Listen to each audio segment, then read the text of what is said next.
Good morning and welcome to the Morning Scoop for Tuesday, December 29th. This is your daily Buckeye Fix. I'm Tom Orr. The Sugar Bowl against Clemson is in 3 days, and the game against Michigan in 333 days. Normally I have to have that written down right in front of me. That was a pretty easy one to remember. I'm here with Tony Gerdeman. We are in lovely Tuscaloosa, Alabama, on our way down to the Sugar Bowl. Stopped at Bryant-Denny Stadium last night, recorded an episode of Buckeye Weekly outside of that stadium. You can find that on YouTube or at the front page of Buckeye Scoop if you want to watch that. But on the way down here, we had a lovely 9-hour drive and spent like 4 hours of it listening to Clemson and Ohio State player and coach interviews. As you can imagine, from 4 hours of interviews, there was a lot to talk about. So I guess let's start with every Buckeye fan's favorite person, Dabo Swinney. He got asked once again to sort of explain so why did you have Ohio State ranked 11th again in your coaches poll ballot? What was Dabo's explanation? Well, the explanation was that Ohio State simply didn't play enough games, as most of us know. And in his heart of hearts, he couldn't put Ohio State any closer than 11th because they didn't play at least 9 games. And I believe everybody in his top 10 played at least 9 games. And that was the deciding factor. Not that Ohio State isn't good enough to beat Clemson or win a national title, as Dabo said, but he just couldn't bring himself to put Ohio State ahead of teams who had played more, and he didn't want to punish teams for simply playing. And it seems that's one of his recurring battle cries in this, is that why should teams be punished for playing more games? And so he had to stick to his guns and put Ohio State 11th. And what did he say about the people who have a problem with it? He's not here to be politically correct. He doesn't care what you think. He's just going to do what he thinks is right. So there was a very Pawn Stars vibe to that whole thing. Like, sorry, 11th place is the best I can do. Take it or leave it. So Ohio State is going to have to take it and see if they can do anything about it on the field on Friday. As Dabo was talking about Ohio State, there's a bunch of different topics of conversation. One of the things he talked about was Ohio State's defense is built to stop the run. And I think that's probably a fairly safe thing that we all have probably thought and said at some point this year. Does that maybe give you an indication that where he thinks they might try and attack this Ohio State defense on Friday? Well, I think if they're built to stop the run, then maybe you throw the ball. Yeah, that's kind of what I was thinking, yeah. Knowing that this defense is built to stop the run, that's why you have the 4 down linemen and the 3 linebackers, sometimes the 4 linebackers. And so if you're going to attack this Ohio State defense, the last way I would do it would be to try to run on them, knowing that you still have to establish the run. But if I'm Clemson, that's not where I'm going to hang my hat. That's not what my focus is going to be. And so if you know what the strength of the Ohio State defense is, why would you then keep running right into it? Right. And on Clemson's side of the ball, Clemson's defensive side of the ball, their defensive coordinator, Brent Venables, talked to him as well as Dabo a little later on in the afternoon. He has an interesting connection to Kevin Wilson. Kevin Wilson, the Ohio State offensive coordinator, was an offensive assistant at Oklahoma when Brent Venables was a defensive assistant at Oklahoma like 20 years ago, pushing 20 years ago. They are still apparently pretty good friends. Kevin Wilson said, or Brent Venables said, that he was on the phone with Kevin Wilson the day that the Big Ten canceled the season. And, it's incredible to go from what that conversation must have been like. I mean, he made it sound like Kevin Wilson was not a real happy camper that day, to now, okay, here they are, and now they're playing again in the college football playoff. It tells you the fraternity of coaching, where you see something happening to a friend or just a conference away, and you're calling them and saying, hey, because they're trying to figure out, like, what's going on, what is going to happen. And, of course, the communication, as we know, from the Big Ten to the Ohio State coaches or any of the Big Ten coaches wasn't all that clear. So who knows? Maybe Kevin Wilson is calling up and asking, have you heard anything? Because I sure haven't. But it tells you their relationship, and I'm sure that was all kinds of phone calls going on between coaches when, they all know what each other is going through because they're going through it in some form or fashion themselves. And they also know how they would feel if their season got ripped away from them. Like, imagine, what would Brent Venables do if he had no football? Like, he would probably be coaching all kinds of youth sports and be very good at it. And I don't know, like just a whole bunch of teams because he needs things to do and he needs ways to occupy his time. And so yeah, and just the reaching out it's a testament to their friendship because I remember talking to them both last year about their relationship and just the fact that now they go against each other and they know their tendencies and you kind of have to break tendencies. And we saw last week, the Big Ten championship game where trying to break tendencies can sometimes hurt the offense, as I think it did with Ohio State. And so these are two teams that have gotten to know each other more and more. And so there's some familiarity there all around. Well, and that familiarity, I mean, as they say, familiarity breeds contempt. And I'm sure I don't need to tell an audience largely made up of Ohio State fans that there is some contempt between these two programs right now. There was a lot of conversation on Monday about, is this a rivalry or not? And I mean, it's, these two teams have played 4 times ever in history. Since the foundation of the formation of college football as a sport, they've played 4 times. So it sounds crazy. And then you listen to the players talk, and it's like a bunch of them are like, yeah, or, it's getting there. And that's, I mean, if you want a testament to, I mean, it helps that they're playing all big games. They're not playing a bunch of non-conference games in September. Like, these are all, this will be 3 in a row that are do or die, winning you move on, losing you go home games. So that certainly helps. But, I mean, this is, I can tell you, I don't know if it's a heated rivalry. It's getting pretty heated, and I think it's starting to turn into a rivalry. Yeah, this is a game that the Ohio State Buckeyes wanted. And after they walked off the field last year, this is one they wanted. And Clemson isn't going to back down. And somebody asked one of the linebackers today, one of the Clemson linebackers yesterday, rather, are you going to be able to match Ohio State? Because they're really going to want this. And the guy's like, it was like, we want it too. I mean, you win and you go play for a national championship. So it's like, you don't need added stakes because the stakes are big enough as they are. You think back to the last 3 times these two teams have played. 2013, a classic that Ohio State Braxton Miller was hurt and couldn't do all the things that we know him for. This past one, Justin Fields a little banged up. J.K. Dobbins gets hurt and they can't do all the things you know them for. And then so many people just remember the 31-0. Mm-hmm. It's like, it's not just that game. Like, there have been some classics in this one recently, and we may see another one this weekend. Yeah, I mean, the if it's anywhere close to the game that was last year, I mean, I walked out of that stadium last year going, I mean, just in the last 2 minutes of that game, Clemson has this dramatic drive for a touchdown. Ohio State comes back down the field, comes so close to a touchdown. It was a little bit like that '97 Rose Bowl, where, again, that had national championship stakes as well, where Arizona goes down, scores a winning go-ahead touchdown with 2 minutes left. Ohio State goes back down, scores a winning touchdown with 20-something seconds left, 23 seconds left. It was very similar to Ohio State just didn't finish the job last year.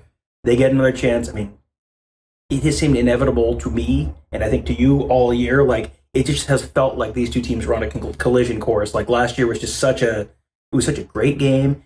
It was such a controversial ending, but it has felt like they were on a collision course all year. And when the season got canceled over the summer, it was like you got the sense that a lot of those players felt like they had been robbed of what they thought was their opportunity to get revenge for that difficult loss last year. Now they have it. One of the guys the Ohio State fans had some gripes after the game last year with the officiating and Sean Wade's targeting call. And the game, of course, ended on the interception by Clemson safety Nolan Turner. A little bit of a weird twist this year. Nolan Turner is missing the first half of Friday's game because of a targeting call, which he picked up in the second half of the ACC championship game. So I'm sure Ohio State fans will have a tremendous amount of patience for any Clemson fans who want to gripe about that. What did Nolan Turner have to say about how they're sort of dividing up reps at safety this week and how he's kind of trying to stay ready? Yeah, he's still getting some reps, but they're also getting other guys ready. He didn't go into specifics about necessarily who, but also, mention a few names, but they have to give those guys reps so that they are prepared for that first half. And then during the game, he'll be, what do you say, like another Coach Venables out there and just helping the guys do whatever he can and try to keep them prepared this week and then also during the game. And so, yeah, that's one of those things where it's too bad a player has to stand on the sidelines and watch. And yes, it is for player safety. But man, watching the playoffs in the first half, while you're powerless, you're helpless. Yeah, you can tell somebody that you should have done this. That doesn't help. You know what? You should have done this on that play where they scored a touchdown. Yeah, great job. Thank you for telling me that now. And so all competitors are just standing there, and it's. I wonder if it's like the longest hour and a half of their lives. I would imagine that is probably just brutal to have to watch. And while Turner's on the sidelines, maybe that opens some things up for Ohio State on the deep ball, hitting some big plays. Maybe on a catch and run, maybe on a just to hit someone down the field. It sure sounds like we didn't get an official yes on Chris Olave. Justin Fields was asked about Chris Olave and what it was like to have him back, and he talked about how good it was to have Chris Olave back. So you can do the math on that one. But it sounds like Chris Olave is going to be back for Friday. How big would that be for the Ohio State passing game? It would be huge because we saw what it looked like last week without him. And it's like, yeah, it wasn't all because of Chris Olave, but clearly there was some part of the struggling was because he was not there. And we talked to Garrett Wilson and asked him about what does this do for him, and it makes his job easier because the defense can't just focus on him. The secondary defense as a whole can't just lean on one side. They have to now worry about Chris Olave, we know is one of the best receivers in the nation, can get deep, can do the underneath stuff. A lot of those easy out routes that we saw Julian Fleming with last week, those are ones that he catches.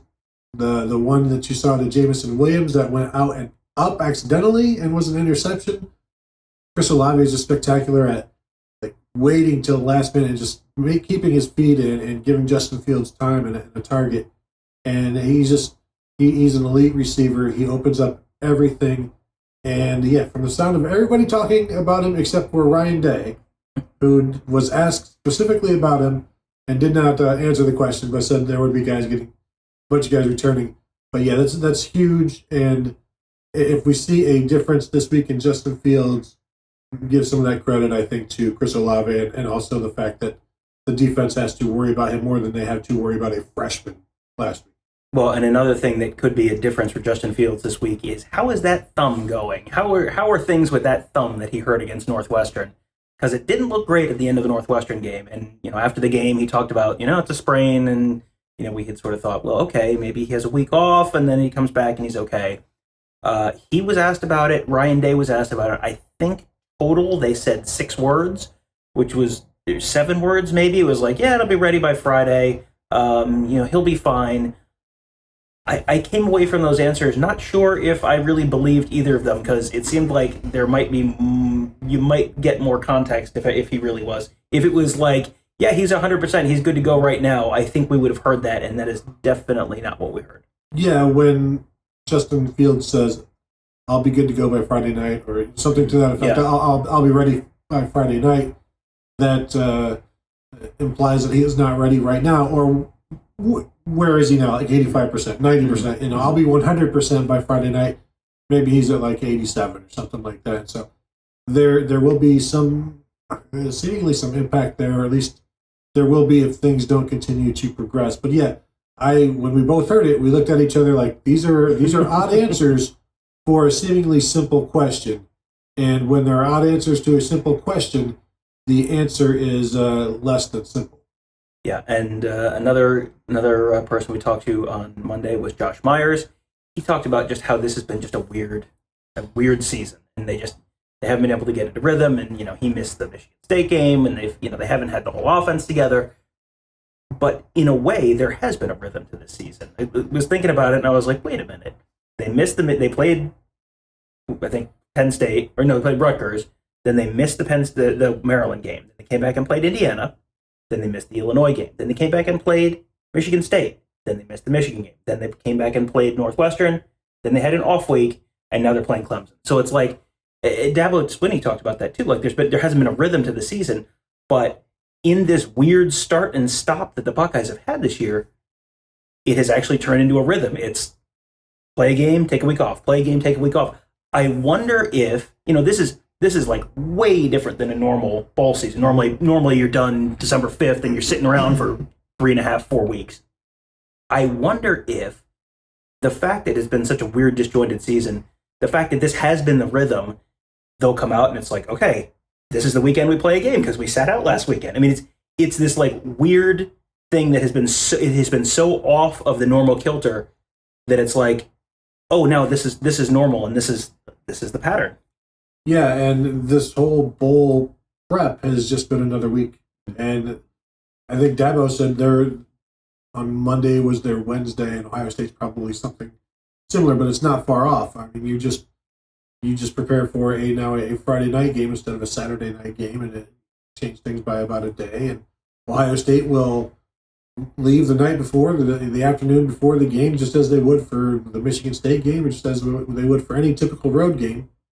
And it's completely different. And the players have missed out on it. They all look forward to it, all of the week-long festivities and practicing out in nice weather. And although last year in Arizona, the weather wasn't all that great. It was like, 40s and rain. And Tom, the Arizona trip and the year before to Pasadena, both times, the weather was better in Columbus and warmer than those two places. So the weather doesn't always work out, and the nice trips don't always work out, but it's still fun to be around your teammates, and they have all kinds of different festivities and games, and then go do your swag purchasing, where you get to go to like a showcase and be like, yeah, I want that. I mean, who wouldn't want that? Yeah. Yes, like a supermarket sweep for electronics. Yeah, they're missing out on all the normal bowl stuff this year. Clemson is trying to kind of sort of recreate it. They had a bingo night on Monday night but they're still at home. They're not coming in until later this week either. We will be a little later on today. We will be in New Orleans, so we will have a Buckeye Weekly episode. We talked to the Clemson defense and the Ohio State offense on Monday. We're doing the reverse. So we're talking to the Ohio State defense and the Clemson offense on Tuesday. We'll have another episode of Buckeye Weekly, maybe from like the Superdome. That might be a fun place to do that. So we'll do that on Tuesday and have that out for you, as well as a whole bunch of reports. We had a ton of content on Monday. We'll have a whole bunch more on Tuesday as we count down to the Sugar Bowl. And it seems so weird because they just announced this a week ago, and it's like, all right, and the game's almost here. The game's 3 days away. Like, how are we here already? But here we are. So thank you guys for joining us.